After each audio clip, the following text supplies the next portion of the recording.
상 12장을 통해서 이스라엘의 분열이라는 제목을 붙인다면 분열입니다. 뭐 제목이 필요 있겠어요?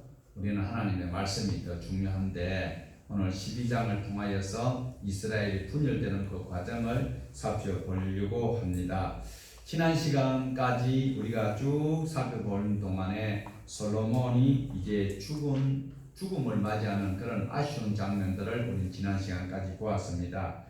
그런데 만약에 내가 솔로몬과 같은 자리에 있었다면 어떤 통치를 하였었고 후대에 어떤 인정을 받을 수 있을까를 꼭 생각을 해볼 수 있기를 바랍니다. 그런데 우리가 그렇지 못한 경우가 허다하게 있을 수 있기 때문에 오늘 또 우리는 하나님의 말씀 안에서 묵상하는 우리 모두가 되시기를 바랍니다. 솔로몬과 같은 지혜와 부귀와 영화 그리고 그런 자리가 나에게 주어졌을 때 나는 과연 어떻게 하나님 앞에 인정을 받을 수 있는 삶을 살았을까 못 살았을까. 그리고 또 왕이 되면요 권한과 그 권력을 가지고 얼마든지 다른 사람들을 내 마음대로 움직일 수 있는 그런 권한이 있기 때문에 그 힘을 가지고 하나님의 영광스러운 일을 위해서 얼마나 할 것인가, 그것이 관건입니다. 우리는 그렇게 살아갈 수 있는 훈련을 받았지요. 그러니까 우리 성도님들은 솔로몬 자리에 앉아주었더라면 천명의 아내를 거느리지도 않았을 것이고 무거운 짐을 세금을 매기지도 아니하였을 줄로 저는 믿습니다. 다 착한 분들이니까. 저는 아직 잘 모르겠어요. 어쨌든 하나님께서 오늘 우리에게 솔로몬을 통하여서 솔로몬의 잘못만 우리 손가락에 지적하지 아니하고 솔로몬의 잘한 것과 잘못한 것을 통하여서 하나님 앞에 바로 살아라라는 말씀이 오늘 12절을 통해서 다시 한번 살펴볼 수 있기를 원합니다. 자, 오늘 1절을 보면 12장 1절을 보면 르호보암이 솔로몬의 아들이 왕이 되려고 이제 세겜으로 가는 장면이 나오고 있습니다. 예루살렘에서 약 60km 떨어진 에브라임 지역에 있는 세겜에 간 이유가 무엇일까요? 세겜은 에서가 살고 있는 에서가 거주지예요. 그런데 거기에 에브라임이 누군가면 바로 요셉의 둘째 아들이지요. 그리고 여호수아도 에브라임 지파 출신이거든요. 그런데 지금 남유다의 왕인데 이때는 하나의 이스라엘이지 아직은 아직 딱 갈라지지는 않았어요. 솔로몬이 죽자마자 그 아들이 이제 왕으로 즉위하기 위해서 세겜으로 가는 거예요. 예루살렘에서 해도 되는데 왜 세겜으로 갔을까? 일단은 세겜에 온 이스라엘의 왕이 거기서 즉위식을 하는 그런 장면을 우리에게 소개하기 위해서 성경은 기록을 하고 있습니다.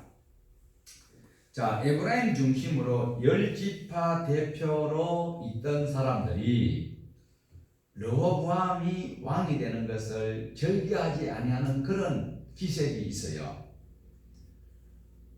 르호보암을 왕으로 삼을까 아니면 10지파가 다 동의해서 그래 왕으로 삼자 이렇게 이제 그 판단의 기로에 있는 순간입니다. 다시 르호보암을 불러서 청문회를 한번 해보고 마음에 들면 왕으로 인정하고 마음에 안 들면 우리가 거부하자 이런 상황에 놓여 있는 것이죠. 여기에서 온 이스라엘이라고 하는 여기에는 우리가 잘 살펴보셔야 됩니다. 열왕기상 12장부터는 이스라엘이라고 하면은요 유다까지 포함됐다라고 보면 안 돼요. 이전까지는 온 이스라엘이라고 하면 다윗과 솔로몬 시대 때는 온 이스라엘이라는 12지파가 맞아요. 그런데 오늘 12장부터는 이제 이스라엘이라고 하면 10지파 또 남유다의 2지파 이 빠지는 그런 10지파가 이스라엘이라는 칭호를 가지게 되는 것을 윤념을 하시면서 볼 수 있기를 원합니다. 그래서 남쪽은 이스라엘이라고 하지 아니하고 유다라고 부르고 북쪽은 이스라엘이라고 부르고 있다는 것을 기억을 하시기를 바랍니다. 지금 이제 르호보암을 왕으로 인정할 것이냐 말 것이냐를 두고 애굽에 가 있는 여로보암이라는 사람이 있어요. 이름이 비슷하지요. 르호보암은 솔로몬의 아들이고 여로보암은 솔로몬 왕 때에 인기가 좋아서 사람이 똑똑하고 명석하기 때문에 솔로몬이 그를 등용시켜서 솔로몬 수하에서 관직을 가지고 있었는데 이것이 어떤 자기 욕심이 드러나는 것 때문에 어떻게 되었어요? 애굽으로 도망을 나가 있어요. 그러니까 북쪽에 있는 열 지파 사람들은 항상 이 사람들은 솔로몬과 다윗의 그 후손 유다 자손들이 왕으로 있는 것이 못내 마음에 섭섭함이 있는 거요, 아쉬움이 있는 거요. 그래서 자기네들이 뺏어봐야 된다. 이것이 무엇이냐면 바로 요셉의 동생이 누구예요? 베냐민이지요. 베냐민인데 요셉 지파에서 나온 사람들이 에브라임이거든. 에브라임 후손이단 말이죠. 그런데 이 에브라임 후손으로 우두머리라기보다는 대표자가 대통령 후보감이 여로보암인데 애굽에 가 있어요. 그런데 요셉과 형제가 누구라고? 베냐민 지파에서 누가 나왔어요? 이스라엘의 초대 왕이 나왔는 거예요. 이스라엘의 초대 왕이 나왔는데 지금 다윗이 왕이 되어서 이제 그들이 계속 하니까 왕권을 가지고 있던 원칙적으로 하면 다 형제 지파잖아요. 그런데 유다 지파는 좀 외로운 거예요. 왜? 요셉이 자기네들 다 먹이 살리는 애굽에서 총리로 있었고 그 은혜 가운데 있다가 그 다음에 이 사사시대 끝나고 요셉의 동생인 베냐민 지파에서 베냐민 지파는 갈라지지 않았어요. 요셉은 요셉 지파가 있어요, 없어요? 없어요. 없고 뭐가 있어요?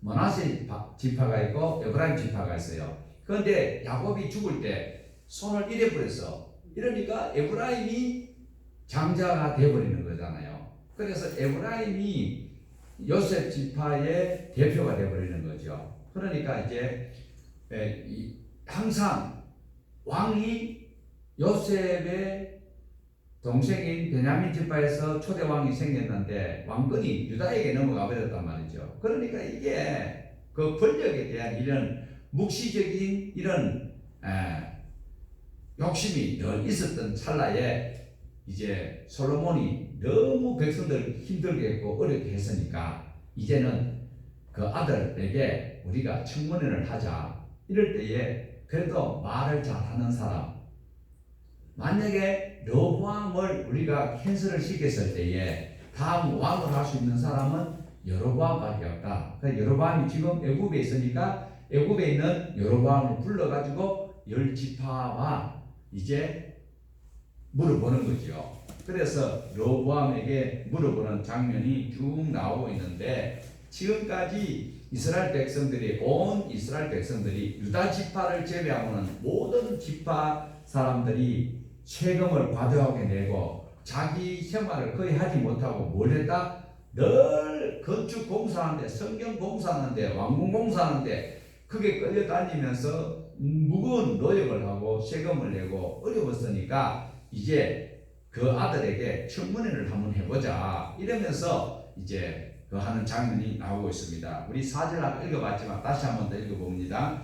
왕의 아버지가 우리의 멍에를 무겁게 하였으나 왕은 이제 왕의 아버지가 우리에게 시킨 고역과 매우 무거운 멍에를 가볍게 하소서. 그리하시면 우리가 왕을 섬기겠나이다.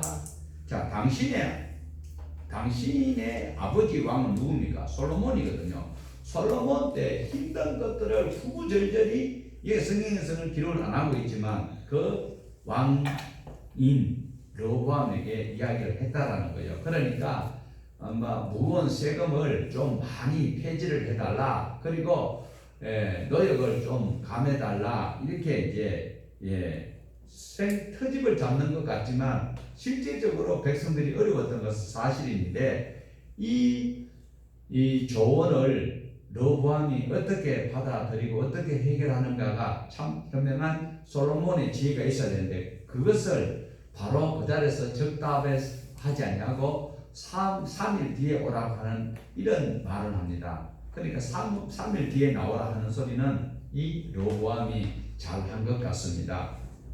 이제 그가 어떤 역할을 또 어떤 결정을 하는가를 보면 이제 솔로몬 자기 부왕이 집권할 때에 그 함께했던 그 어른들을 원로들을 모셔가지고 이제 들어봅니다. 그래서 들어보니까 그 원로들이 이제 그 대답을 하는데 어떻게 대답을 하느냐 7절을 같이 보십시다. 원로들이 르호보암에게 이렇게 조언을 합니다. 자 봅시다. 대답하여 이르되 왕이 만일 오늘 이 백성을 섬기는 자가 되어 그들을 섬기고 좋은 말로 대답하여 이르시면 그들이 영원히 왕의 종이 되리이다. 자 조금 전에 세금 것들 이런 것들은 전부 다 감면해달라고 이제 전체적인 사람들이 이야기를 했잖아요. 전체적인 국론이 우리를 강제로 노역시키지 마라. 그리고 세금을 깎아달라. 그래 자기의 어떤 복지를 좀 많이 해결해 달라고 했는데 이것을 해결하기 위해서 원로들에게 아버지 통치할 때에 있었던 그 이제 모든 그 원로들을 불러다가 물어보니까 그 원로들이 하는 말씀이 바로 백성을 섬기는 자가 되어서 섬기면 모두가 다 좋게 여기고 왕을 섬길 것이다 라고 이제 조언을 합니다. 여기서 섬긴다는 말은 아바드라는 이 히브리어를 쓰는데 여기는 순종하다, 예배하다 또는 일하다까지 포함이 되어져 있습니다. 그러니까 예배하는 것도 섬기는 것이고 일하는 것도 섬기는 것이고 그리고 순종하는 것도 섬기는 것이거든요. 그러니까 왕이 선한 일을 하면 모두가 다 왕을 바로 아바드 하겠다라는 거예요. 왕을 섬기겠다라는 거죠. 자, 예배한다, 하나님을 섬긴다. 하나님을 섬긴다는 이 자체 섬긴다는 것도 아바드고 예배한다는 것도 아바드라고 했습니다. 그런데 여기에서 아바드는 어떤 그 하나님만 섬기는 것이 아니라 왕이 백성들이 사람이잖아요. 하나님만 섬기는 것 아니라 백성까지 섬기면 참 좋겠다라고 조언을 해요. 자, 오늘 우리 모두도 하나님 앞에 예배하는 거 맞죠? 그런데 하나님 앞에 예배를 드리면서 세상에 가서 엉망으로 살면 안 되겠지요. 그러니까 보이지 않는 하나님을 섬기려면 어떻게 해야 돼요? 보이는 백성들, 사람을 하나님의 형상으로 지음받은 사람을 섬기는 그것이 바로 보이지 않는 하나님을 섬길 수 있는 근원이 된다라는 것을 말씀하고 있습니다. 보이는 하나님의 형상을 섬기는 그것이 보이지 아니하는 하나님을 섬기는 것과 마찬가지다라는 그런 의도로 이 원로들이 왕에게 조언을 하고 있습니다.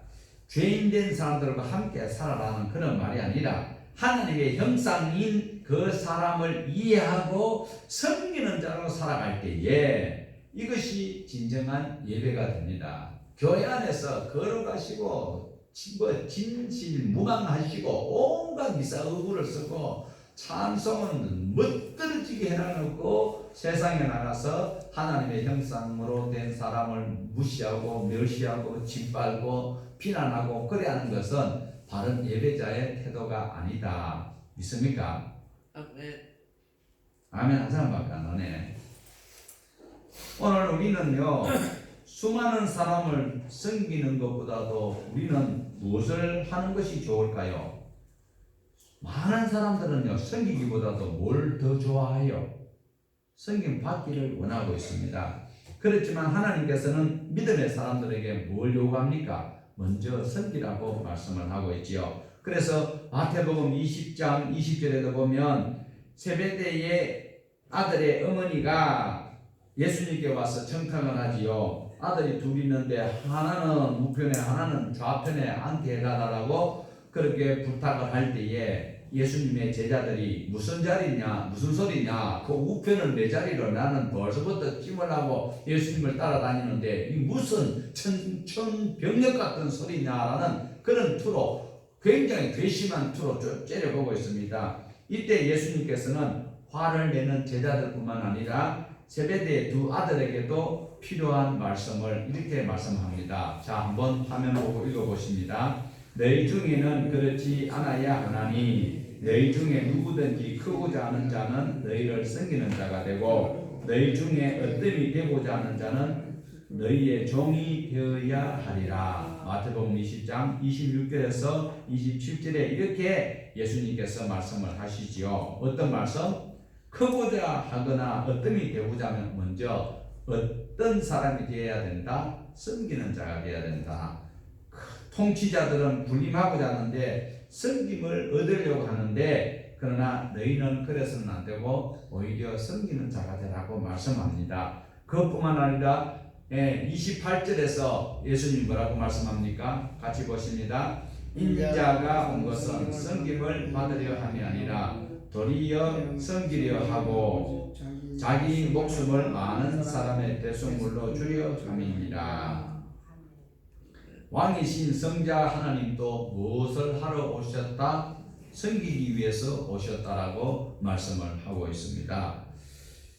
마태복음 23장에도 보면 서기관과 바리새인들과 당시 종교 지도자들, 정치 지도자들을 향하여서 우리 예수님께서 뭐라고 말씀하시는가 하면 23장 11절에서 12절 같이 봅니다. 너희 중에 큰 자는 너희를 섬기는 자가 되어야 하니라. 누구든지 자기를 높이는 자는 낮아지고 누구든지 자기를 낮추는 자는 높아지리라 라고 말씀을 하고 있습니다. 우리가 보고 있는 열왕기상 12장도 솔로몬 때의 그 정치를 함께 했던 원로들이 지금 왕에게 조언을 하고 있는 것은 왕의 자리로 군림하는 것이 아니라 바로 우리 예수님께서 하신 말씀을 이 원로들이 알았던 것 같아요. 섬기십시오. 왕이 백성들을 섬기면 백성들도 왕을 섬기리이다. 이렇게 조언하는 것이 지금 마태복음 20장에서부터 시작해서 23장에 우리 주님께서 제자들에게 하신 말씀이나 종교 지도자들에게 하신 말씀처럼 섬기는 자가 될 때에 높아지는 그런 역설적인 하나님의 은혜의 말씀을 우리에게 들려주고 있습니다. 자, 이런 논리를 펴는데 맞습니까? 틀립니까? 맞거든요. 문제는 이 솔로몬의 아들 르호보암이 하느냐 안 하느냐는 거예요. 안 해요. 자, 오늘 여기 계신 여러분도 이 말씀을 듣고 다 아멘 했습니다. 그런데 여러분도 삶의 현장에서 이렇게 할 수 있느냐?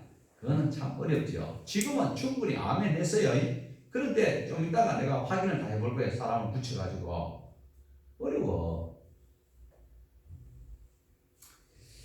자, 우리가 생각을 해봐야 되면 여러분이 만약에 왕이었다면, 여러분이 르호보암이었다면 원로들의 말을 수용하였을까요? 네. 결과를 우리는 알고 있으니까 네, 할 수 있어요. 답을 알거든. 그런데 답을 안다고 해서 우리의 실제 삶이 그대로 옳아지는 것은 맞아요, 틀려요? 잘 안 돼요. 알면서도 보면 내가 약간 유리한 부분으로 할 수 있어요. 네. 제가 어제 죄를 지었어요.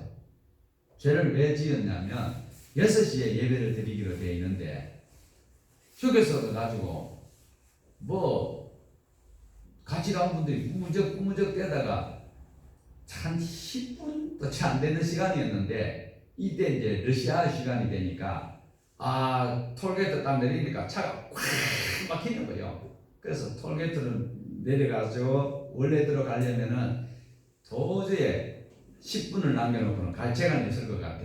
그래서 우회 길로 가는 길까지는 잘 갔어요. 그런데 제가 그 길 한 번 따라가 봤던 길이기 때문에 기억이 안 났는데, 그래 이제 옆에 있는 분한테 내비를 켜라 그러고 이제 막 그 시킨 대로 갔어. 그러니까 우측으로 가냐 왼쪽으로 가느냐 그러니까 우측으로 가라. 그 우측으로 쭉 가서 가다 보니까 이 길 가면 안 되는데 쭉 가면 되는데 그 다음에 좌회전 하래요. 좌회전 하려고 하니까 미리 좌회전 선에 들어가야 되는데 좌회전 선이 막 차가 쫙 서가 있어요. 그래요. 여기서 좌회전 저 끝나는 부분에서 좌회전 해야 된다요. 좌회전 하려니까 차들이 다 막히는데 어떻게? 그래 직진차선을 쭉 가다가 그 앞에서 맨 앞에 버스가 서 있는데 거기서 딱 서가지고 좌회전선에 들어가니까 버스가 기분이 안 좋겠지요. 그런데 앞에 차가 안 와. 그래서 좌회전을 석 해버렸어. 그래서 제가 죄를 지었어요. 왜?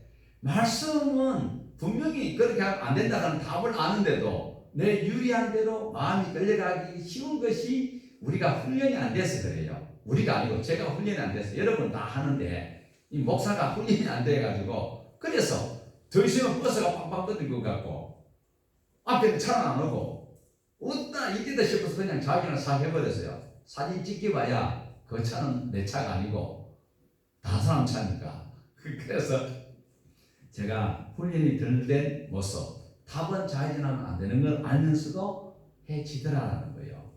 여러분이 러브함이라 할지라도 지금 대답은 그렇게 한다고 했지만 우리의 삶에 연결되는 것은 상당히 어렵다라는 거예요. 그렇지만 이것은 답은 알고 있는데 아는 것이 훈련이 안 되면 삶으로 연결되지는 아니한다.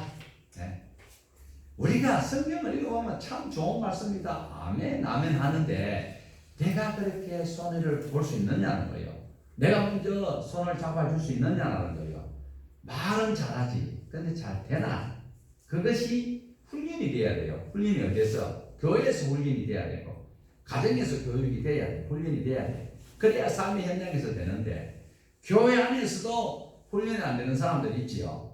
교회 안에서도 딴짓하는 사람들도 있고 교회 안에서 설교자를 안 쳐다보고 눈치 거시 감고 있는 사람도 있고 교회 안에서 훈련 안 된 사람이 바깥에서 선한 일을 할 수 있는 방법 없어요. 우리가 끊임없이 자기 자신을 복종시키면서 하나님의 말씀으로 세워가기를 노력해야 되는데 그 노력이 어디까지 가야 되느냐? 교회 안에서 훈련받고 다짐했던 것이 세상의 삶의 현장까지 그것이 연결되어져야 하나님께서 우리를 기뻐하신다라는 것입니다. 만약에 우리에게 왕이라는 그 자리가 주어지면요 어떻게 살까요? 선하게 살 수 있을 것 같아요? 아니에요. 내 마음대로 할 수가 있는데 다른 사람을 섬기기를 싫어했던 로보암이 그 원로들의 말을 안 듣지요. 그러면서 균형을 맞춘다는 명분으로 자기 또래의 친구들을 불러서 다시 이제 조언을 합니다. 이미 답은 뻔하지요. 이 벗개를 메고 가는 수레에 젖을 빨리는 그 암소 새끼가 있는데 그 암소를 몰고 베스메스로 올라가려면 당연히 그 소가 안 가야 되는 것이 새끼를 두고 바로 갈 리가 없잖아요. 그런데 그들이 주장하는 것은 송아지가 매 하면 돌아설 걸 알면서도 직진하면 그 수레를 끌고 가는 그 암소가 송아지 젖 새끼를 떼놓고 가는데 송아지한테로 갈 가능성이 많을까요? 그 베스메스로 한 번도 안 가본 그 길로 소가 갈 가능성이 많은가요? 요원사님 그거 잘 모르겠어요? 새끼년도 가겠죠. 김대리 주사님은? 새끼년도 가겠죠. 베스메스로 갈 거예요. 그런데도 그 사람들의 주장은 베스메스로 가면 하나님의 뜻이고 이것이 송아지한테로 가면 하나님의 뜻이 아니다. 그러니까 자기가 훨씬 더 유리하게 해놓고 있죠. 그러니까 르호암도 원로들 말 들으니까 내가 손해날 것 같아. 그런데 원로들이 이렇게 이야기를 하는데 너희는 어떻게 생각하느냐. 그러니까 그 또래들이요 요새 젊은 아들 영악하거든. 딱 눈치를 보니까 왕이 듣기 좋은 소리를 해야 된다, 듣기 싫은 소리를 해야 된다. 그러니까 듣기 좋은 소리를 할 재간이 없지. 왜? 이미 왕이 딱 이야기하잖아요. 영암태이들이 와가지고 내 보고 백성을 섬기라 하는데 자네들은 어떻게 생각이야? 이러니까 이 사람들이요 딱 이야기하잖아요. 우리 12장 11절 한번 봤어요. 이 애들이요 이렇게 간사하고 영악하다니까요. 자 12장 11절 시작. 내 아버지께서 너희에게 무거운 권능을 내가 했으나 나는 이제 내 아버지는 채찍으로 너희를 증가하였으나 나는 정갈지 집으로 너희를 징계하리라 하소서. 누가 한 말이에요? 젊은 애들이 하는 거예요. 젊은 애들을 먼저 불렀더라면 이런 소리 했을까 안 했을까요? 안 했을 수도 있어요. 그런데 송아지를 전나는 새끼를 떼나는데 어미가 새끼한테 강할 가능성이 훨씬 더 많은 걸 알면서 저쪽으로 가면 하나님의 뜻이고 이쪽으로 돌아가면 내 것이고 자기 것은 더 크게 나누고 상대방을 불리하게 만들어 놓고 지금 요번에 우리 법무부 여기서 또 정치적인 이야기 아니고 그렇게 하면 비겁하잖아요. 그래 하면은 다음 언제부터 그래 하겠다 몇 년 뒤에부터 하겠다 이렇게 해야 되지. 지금 당장에 사람들이 오해할 수 있는 부분은 안 하는 게 좋지요. 그러니까 여로보암도 르호보암이 이 친구들을 불러다가 원로들이 이렇게 이야기하더라 소리를 하니까 이 젊은들이 왕의 듣기 좋은 소리를 하는 거예요. 얼마나 기분 좋은 소리 하는지 아세요? 왕의 새끼 손가락이 지금 르호보암의 새끼 손가락이 아버지 솔로몬의 이 손가락 허리보다도 더 굵대요. 그러니까 르호보암이 기분이 좋아요 나빠요? 판단이 안 써요? 왕이 안 되어봐서 당신의 새끼손가락, 왕의 새끼손가락이 아버지 솔로몬의 이 허리보다도 더 굵다고 이야기하잖아요. 예. 이렇게 이야기를 합니다. 그것뿐만 아니라 아버지는 채찍으로 너희를 징계하였으나 나는 뭐로? 정갈이 뭔지 아세요? 채찍 끝에 뼈다귀나 가구리를 달아나는 거예요. 그걸 가지고 사람을 때려가지고 당기버리면요 휙 감겨가지고 끝에 그 갈고리나 뼈 조각이 살점을 뜯어내는 이 무시무시한 채찍으로 너희를 다스리겠다고 이야기합니다. 자, 이것이 우연인 것 같지만 실제는 우연이 아닌 것을 볼 수가 있습니다. 지금 안 그래도 10지파 사람들이 유다 집안에 왕이 계속되는 것을 좋아한다 안 좋아하고 있다? 안 좋아하고 내심 좋아하지 않고 있는 그런 판국의 대답이 자기네들을 흡족시킬 수 있는 그래 뭐 누가 왕이 되든지 간에 우리한테 피해가 없고 이익이 있으면 좋겠다는데 들어본 마음이 벌써 이래 안으로 부정적인 성이 꺼져 있는 데다가 지금 이런 듣기 싫은 소리를 하니까 그래서 하는 소리가 그래 알았다 너는 너희끼리 살아라 우리는 우리대로 하겠다 이래서 나라가 갈라질 수밖에 없도록 하고 있는 이 찰나입니다.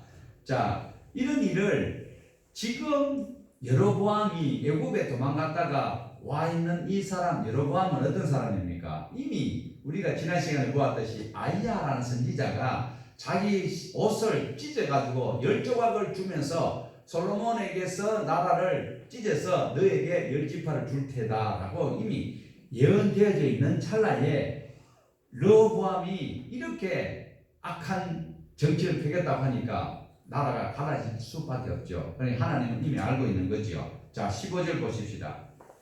왕이 같이 백성의 말을 듣지 아니하였으니 이 일은 여호와께로 말미암아 한 것이라. 여호와께서 전에 실로 사람 아히야로 느바스의 아들 여로보암이 하신 말씀을 이루려 하심이더라.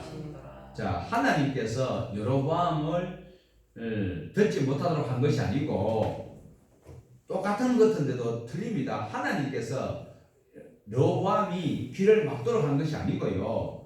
그냥 듣든지 안 듣든지 내버려 둬버리는 거예요.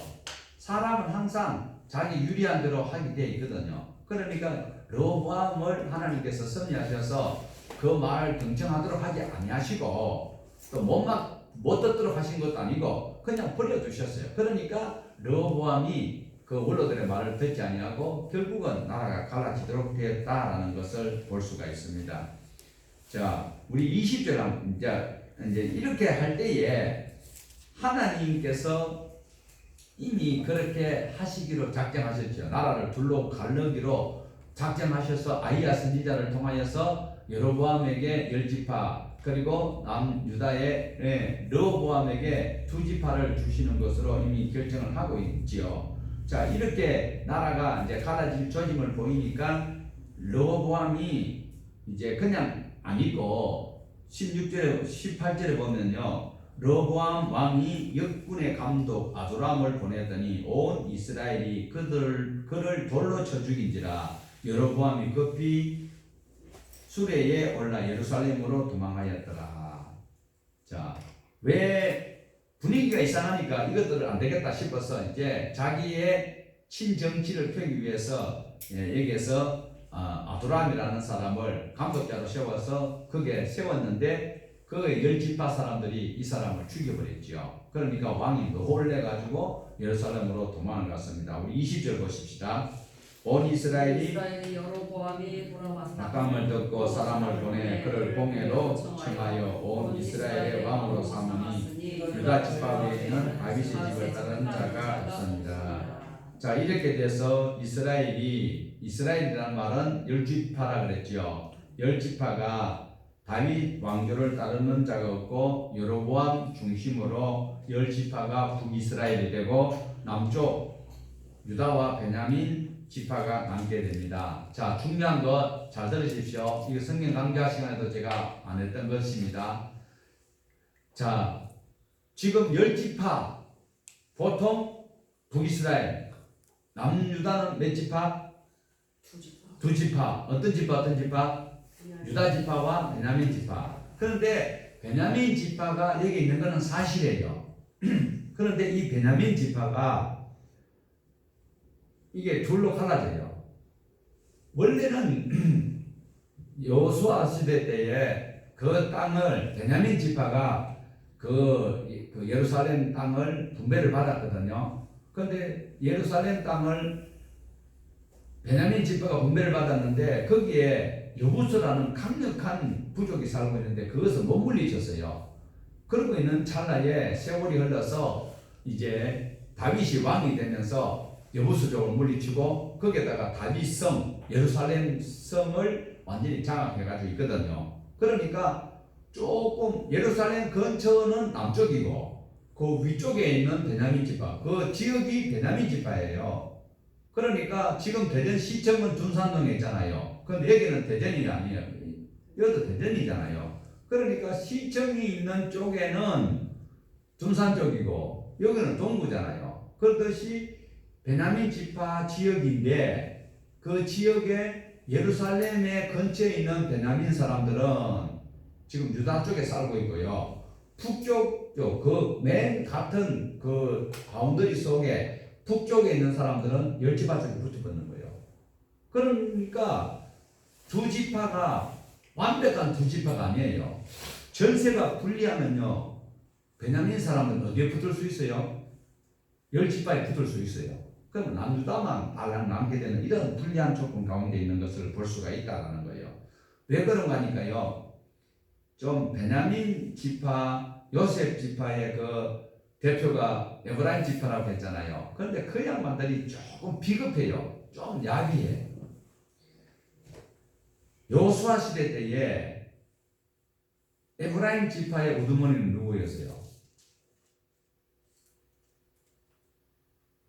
여호수아지. 그러면 유다 지파의 대표는 누구예요? 갈렙이죠.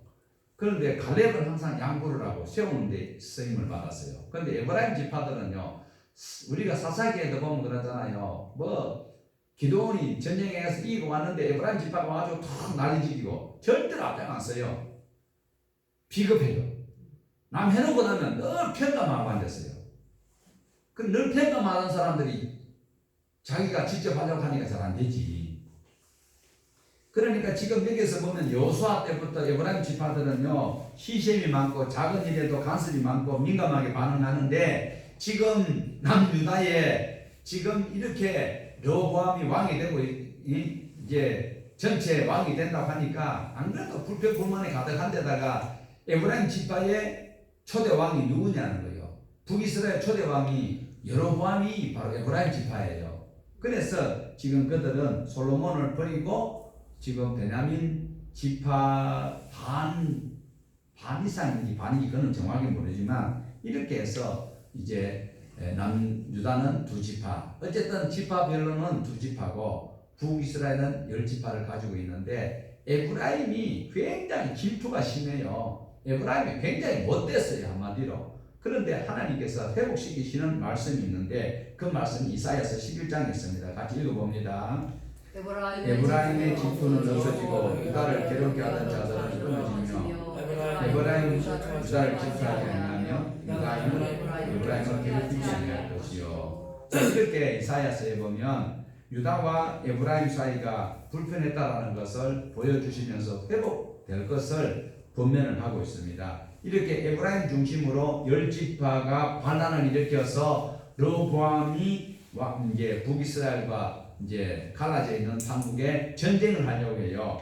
그래서 이 베냐민 지파와 유다 지파가 18만 명을 일으켜서 전쟁을 하려고 할 때에 하나님께서는 스마냐를 통하여서 말씀을 하십니다. 자, 우리 24절 보십시다. 12장 24절. 여호와의 말씀이 너희는 올라가지 말라. 너희 형제 이스라엘 자손과 싸우지 말고 각기 집으로 돌아가라. 이 일로 나로 말미암아 난 것이라 하셨다 하라 하신지라. 그들이 여호와의 말씀을 듣고 그 말씀을 따라 돌아갔더라.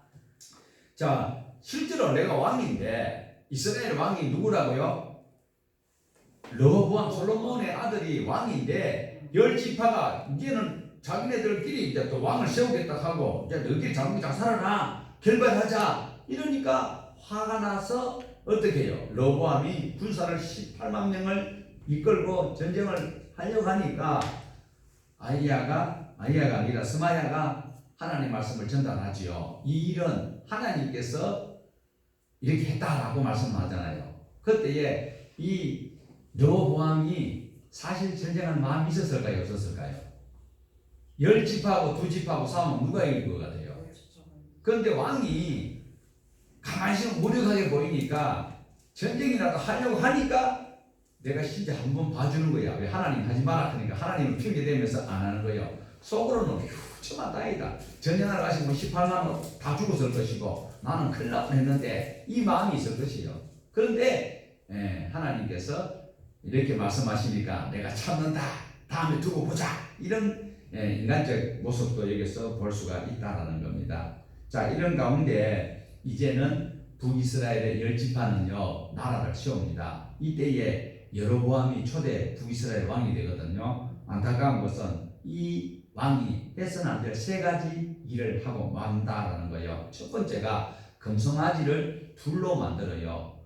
둘을 만들어서 하나는 남쪽 예루살렘으로 가까이 가는 베델에다가 만들고 하나는 북쪽에 있는 단에다가 그것을 만들어 놓고 있어요. 그러면서 속이는데 뭐라고 속이는 거니까 이집트에서 구해주신 신이 바로 이 송아지다라고 속이고 있다는 것을 봅니다.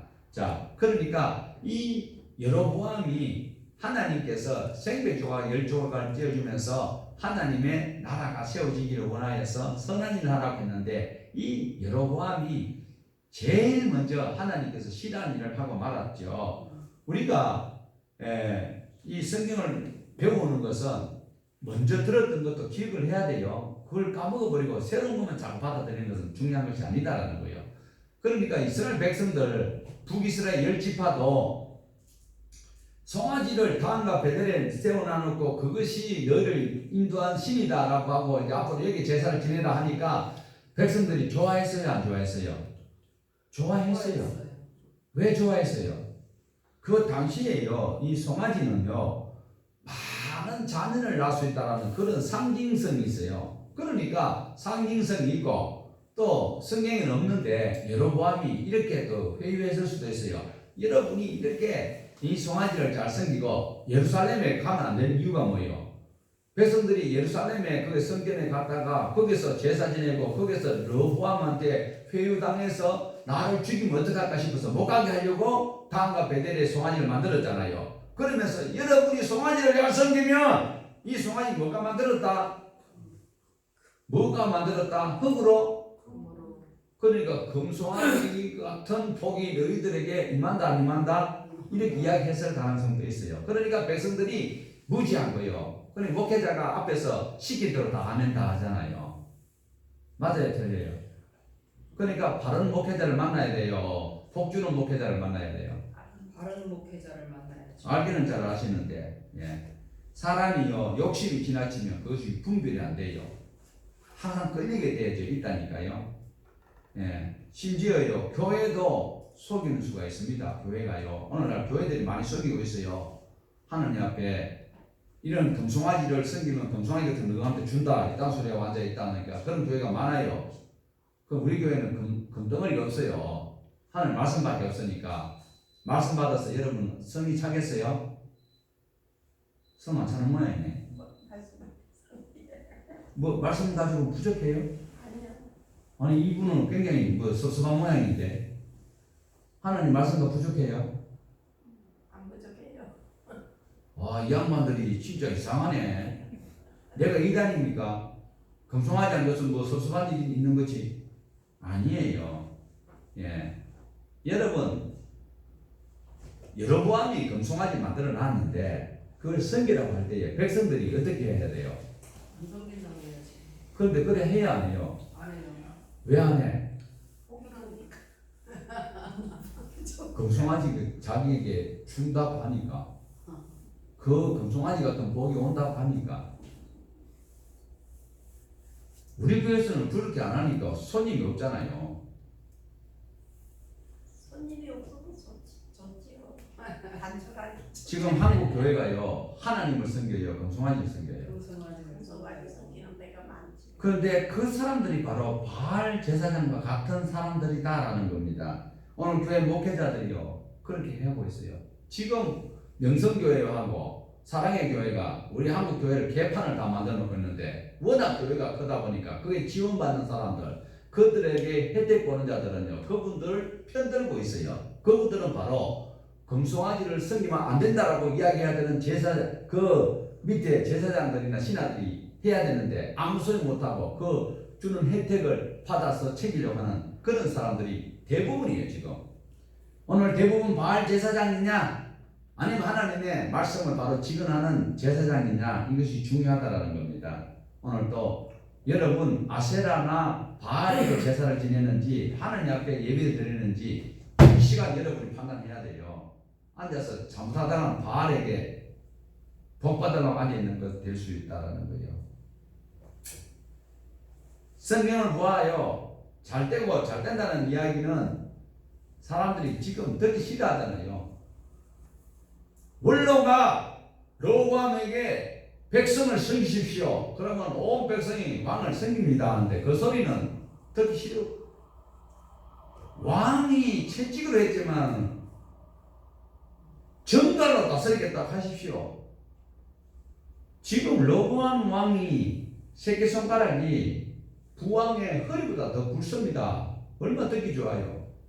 듣기 좋은 소리를 듣고 싶어하는 사람들이 오늘날 성도들이고 그걸 이용하는 정치 지도자들, 종교 지도자들이 바로 오늘날 또 있다라는 겁니다. 안타까운 것은 이 신약 시대에도 마찬가지입니다. 신약 시대 때 대부분 말씀대로 살려했던 분들은 다 순교를 당했습니다. 그런데 성경대로 예수 믿어서 말씀대로 희생하고 봉사하자는 교회는 어려워요. 사람이 없어요. 교회마다 간경 집회. 어제도 제가 그 추모 예배를 인도하는데도 보니까 노사연이가 오고 뭐 국회의원 김부겸이가 오고 사진 찍는 걸 자랑하고 막 하는데 하나님의 말씀을 정직하게 가르치는 교회는 인기도 없고 사람도 없고 그저 잘되고 막 이런 인기 있는 사람들이 모이는 간영 집회하는 사람이 버글버글 들어갈 자리가 없어요. 여러분은 어떤 곳을 선택해야 할까요? 넓은 길로 많은 사람이 가는 그 길로 선택하실래요? 생명의 길 좁고 협착한 그 길 아무도 찾지 않는 그 생명의 그 길 선택하시렵니까? 여러분 이 안타까운 시대에 살고 있는 것 직감하시기를 바랍니다. 별로 뜨겁지도 않은 이 66권 하나님의 말씀 처음부터 바르게 알려고 하는 사람 없고 가르치려고 하는 분들도 없어요. 네. 그런데 어떤 교회는 가르치려고 노력하고 있다? 참 말더디네. 이분들이 다 경상도 사람이라면서도 이렇게 더디요. 경상도니까 더 뒤지. 안타까운 것은요, 부분적으로 말씀을 붙들고 있으면 안 되고 말씀 전체를 붙들어야 돼요. 아멘. 말씀 전체에 균형 있게 하나님 말씀을 붙들고 바알을 숭배하는 그 사람들과 한 공간에 있어서는 안 되고 하나님의 말씀대로 희생하고 섬기며 또 하나님을 예배하는 자로 우리가 살아가야 된다라는 것입니다. 여로보암 왕비의 금송아지를 섬기는 것과 못지않는 이 시대 메시지가 증거되고 있는데 창세기부터 계시록까지 차근차근 증거되지 않냐고 부분적으로 필요하고 듣기 좋은 소리만 골라내서 설교하는 이 소리에 아멘하는 성도들 역시 나쁜 사람들이라는 거예요. 그 금송아지 그러면 안 됩니다라고 이야기해야 되는데 금송아지도 자기에게 유익을 줄 수 있다라는 그 전제하에서 동조했던 그 사람들도 나쁜 사람이다라는 겁니다. 우리 31절 한번 읽어보십시다. 여로보암의 죄가 많아요. 그가 또 산당을 짓고 레위 자손의 보통 백성으로 제사장을 삼고 첫 번째 죄가 뭐였어요? 금송아지 만들었지요. 두 번째 죄가 무엇이냐 하면요. 보통 사람을 제사장으로 예. 삼았다. 산당을 많이 지어요. 그러면서 보통 사람을 또 제사장으로 삼는다. 자, 15절 보십시다. 11장 이거는 제가 소개를 해드릴게요. 자, 앞에 보십시오. 자, 시작. 여로보암이 여러 산당과 순념소, 우상과 자기가 만든 송아지 우상을 위하여 친히 제사장들을 세웁니다. 자, 또 한 군데 더 봅니다. 시작. 너희가 아론 자손인 여호와의 제사장들과 레위 사람들을 쫓아내고 이방 백성의 군속을 따라 제사장을 삼지 아니하였느냐. 누구를 막론하고 어린 송아지 한 마리와 순양 7마리를 끌고 와서 장립을 받고자 하는 자마다 허무한 신들의 제사장이 될 수 있도다. 뭘 가지고 오면 진짜 이런 시대입니다. 예, 여기서 보면요, 어린 수송아지 한 마리와 순양 7마리를 끌고 나오면요, 제사장으로 장립을 해주겠대요. 목사로 해주겠대요. 예, 어제 제가 어떤 분을 만났는데 세상에 고등학교도 안 나온 사람이 대학원을 나오고 최소한 대졸 이상인 사람들 사는 사람들 상대로 목회를 하겠다고 목사 안수를 받았대요. 그거나 이거나 뭐가 다를 바 있어요? 송아지, 암송아지 말고 수송아지 한 마리와 7마리 몰고 오면 이렇게 해주는데, 그런데 재밌는 표현이 있지요. 제사장으로 장립을 해주는데 어떤 제사장? 어떤 제사장? 여기 있잖아요. 이거 그걸 몰라요? 수송아지 몇 마리? 7마리.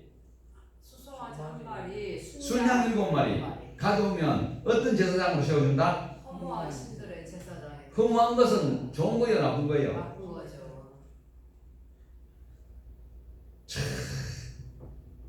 오늘 당신네들이 저를 목사로 인정하는지 안 하는지는 모르지만 저는 수송아지 한 마리하고 암양 7마리 주고 이게 안수받은 거 아니거든요. 인정합니까? 네, 봤어요. 네.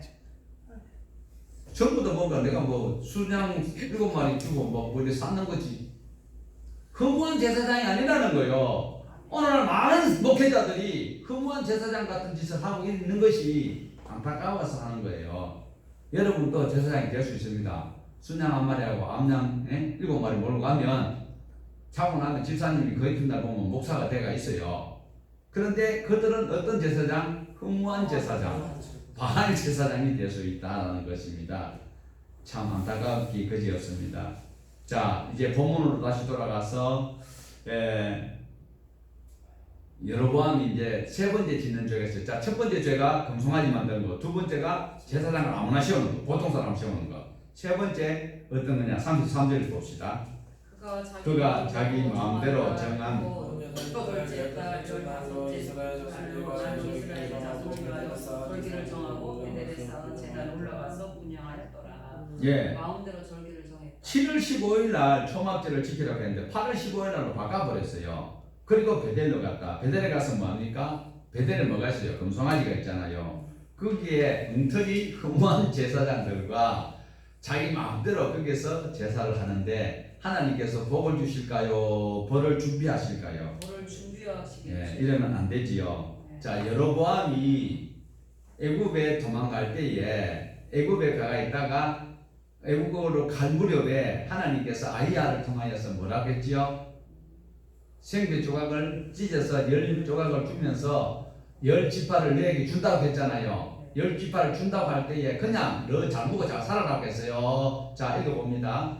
네가 만일 내가 명령한 모든 일에 순종하고 내 길로 행하며 내 눈에 합당한 일을 하며 내 종 다윗 시행한 관식에 여호와 명령을 지키며 내가 너와 함께 있어 내가 다윗을 위하여 세우고까지 너를 위하여 견고한 집을 세우고 이스라엘을 너에게 주리라.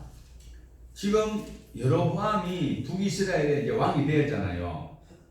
왕이 되었죠. 네. 왜 대답을 안 해요? 네. 왕이 되었는데 지금 이렇게 하라고 했어요. 열왕기상 11장 28절대로 하면 네 나라를 하나님께서 견고한 집을 세우고 이스라엘을 여로보암에게 주시겠다라고 약속했어요. 그런데 여로보암이 뭘 했어요? 첫 번째, 금송아지 2마리를 만들고 제사장을 아무 놈이나 세우고 절기를 지 마음대로 해버렸잖아요. 네. 이것이 하나님 앞에 복을 받지 못하는 이런 과정에 있다라는 것입니다.